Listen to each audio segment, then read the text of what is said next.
Alright everyone, welcome back to Inside the Case. I know it's been a while since a big teardown, so I'm super happy to start this off with this. This is a BorgWarner 1356 out of my personal truck, and I know this thing's had a bit of a hard life, not only with me, but with the previous owners of it. One thing to note is when we crack this apart, it's gonna appear that it's low on fluid, but that's just because it's leaked out some. Out of the tail housing as I've been moving it around. Hopefully we can still see the condition of the little bit of fluid that's in there, but we'll see. This thing has about 310 to 375,000 on it. The cluster was swapped in the truck, so I don't quite remember, but it's had a hard life of being beat through the field in four-wheel drive, smashing through mud, and so we're gonna take a peek and see what kind of abuse these things can take, because if you knew the history of this truck too, you would understand that this will be a true testament to a BorgWarner 1356. So we're gonna get started. We're gonna take our tail housing off here. All right.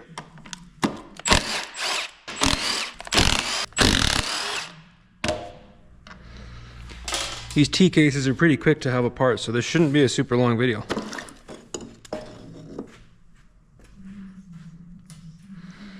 There's our tail housing. There's output shaft seal. We'll walk that off. Let's get that snap ring off that's in there. There we go. All right, now we're gonna work on our main housing bolts.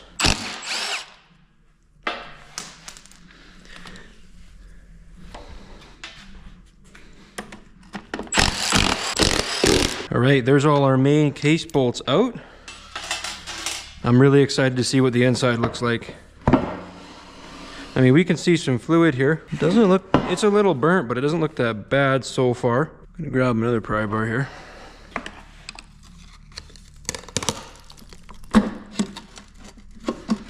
All right, there's a decent amount of fluid in there. Of course, I forgot to grab a pan, but seeing my drain table no longer drains. That's an interesting thing to note. We can see a lot of metal particles in that fluid. You see the swirls right in there.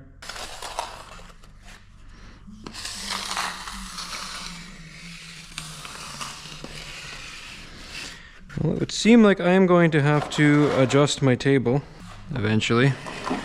Oh, there's a lot of particles there.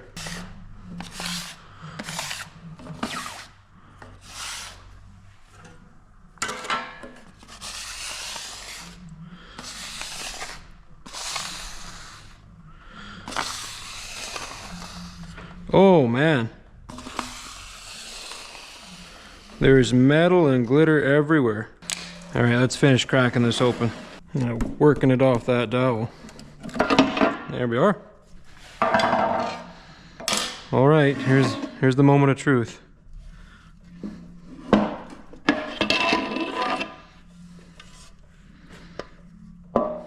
Oh yeah, look at all that.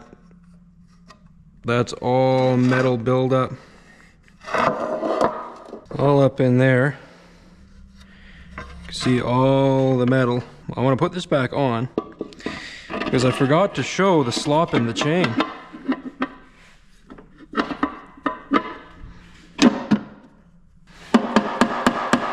So I did that. So I really wanted to show.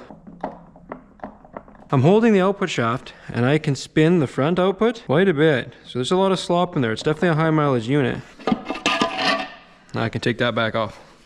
All right, so here's our chain. It's hard, you can't tell slop in a chain when there's no rear case on because you don't have your rear bearings, right? So when you're pulling apart a transfer case, checking for slop is done with the back half on. So we'll flip it around. I'm gonna work on getting our front output yoke off, which is gonna be 1.25 inches on this particular model.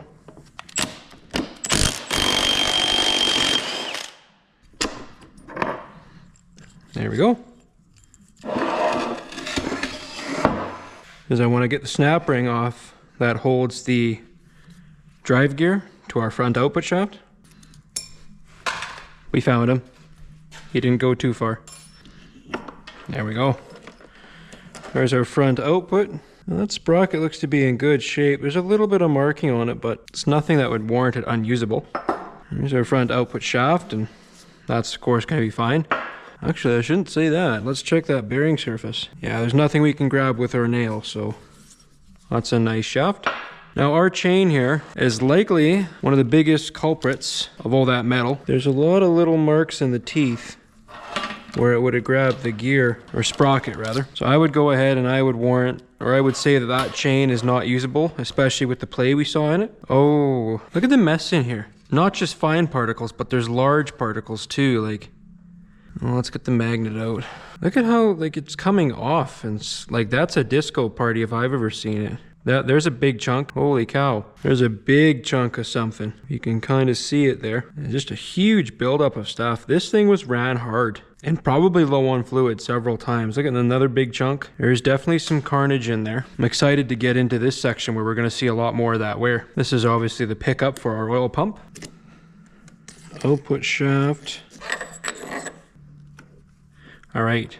So this will be the engagement for our four-wheel drive. We just put this back on here so I can show how it works. So this piece I took off, you can see is splined, and those splines match up with our output shaft, which has a bunch of, oh, that's just fluid and gunk. But so those splines match up like that, right? Right here is the other half of it. This isn't splined. See, that spins freely on the shaft. Even if we pull it back over top of those splines, it'll spin freely. It rides on a journal surface like that. So right now this free spins, which means that power can go from the input shaft of the transfer case to the output shaft, and that's it. This splined coupler goes on like that, and when four-wheel drive is shifted in the transfer case, this shift fork moves back from its resting position to the engaged position, and now we're in four-wheel drive. You can see now that the shaft is spinning our sprocket. So this would subsequently drive the chain and drive the front output sprocket. So there's four-wheel drive high. Four-wheel drive low, it'll be hard to see, so let's get this stuff off. Pull off our engagement collar. Pull off our shift fork and our collar. There's our main shaft sprocket. Okay. So what we're looking at here is the planetary set inside the transfer case.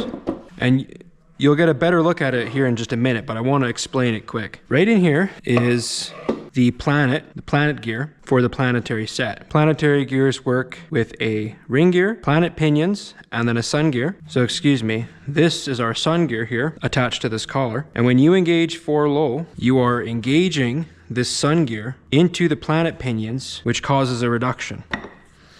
So let's pull out our main shaft.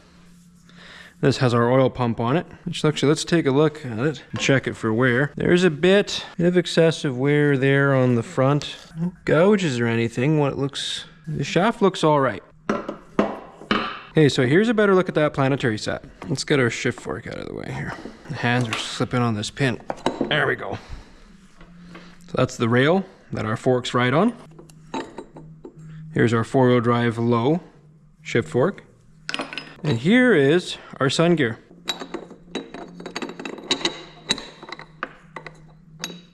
So here we can see that it's narrow, and in here, of course there's a snap ring holding it on, but in here you can see the teeth, but there's a gap. That gap is where the width of this rides when it's in the neutral position.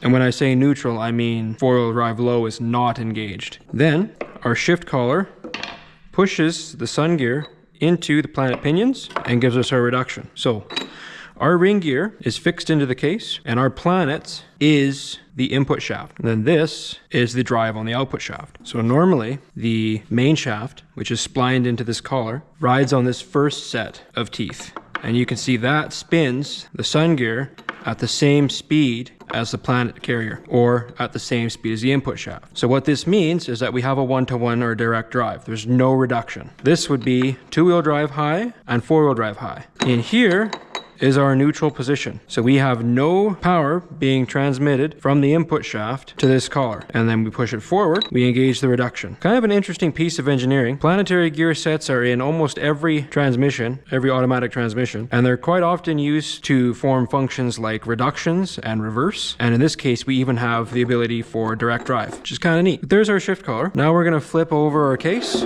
We're going to put a rag underneath. We're going to pull this seal out. There we go. So this is obviously the other side of that planet carrier. This is our input shaft. And down in there, we can see it's retained with a snap ring. So we'll get our pliers in here, pull our snap ring off. It looks like I don't quite have enough spread on that. We're going to try to get the big pair in here. I don't know if it's going to physically fit. Oh, it just does. Okay. There we go. Okay. So with that snap ring out of the way, and now this rag, we can remove our input shaft. So here we go. Here's a better look at that. So we can see the input shaft spins freely from the rest of the carrier. So to anybody who knows what this is, you get an A+. That's the oil pump smacking into the case, and you can see it right there. So that's one of the design flaws of a BorgWarner 1356. This is supposed to sit like this, in between these two nubs. But you can see there's not quite a tight tolerance in there. So that'll sit there and walk back and forth until eventually it starts eating into the case there. So I would assume that's what the majority of our filings are from. So I kind of got it mixed up the first time I was explaining this, so I'll explain it in better detail now. So here's our shift collar that's splined to the main shaft. So we have our main shaft through this collar now splined to the planetary assembly. If we push it in, first of all, push it in, we get neutral. And if we push it in again, we get our four-wheel drive 1-to-1. So this is for four-wheel drive high. The collar, or main shaft, is now splined directly to the input shaft. So this is two-wheel drive high and four-wheel drive high. Then we put it back in neutral, and we have no spinning. Then we pull it back out, and now the sun gear is engaged in the planet carrier. So now when we spin this, and it's hard to show without the stationary ring gear, but essentially we now have reduction. So that's how the planets inside of a transfer case work. So I want to inspect the input shaft for damage. See, the input shaft has a bit of play to it. So does the planet pinions. You can see there's side to side play in them. Up and down is whatever. It's lateral play like that we're looking for. The bearings for these planet pinions are worn. This unit will need to be rebuilt before it can be used again. Yeah, this thing had a rough life. It was neglected.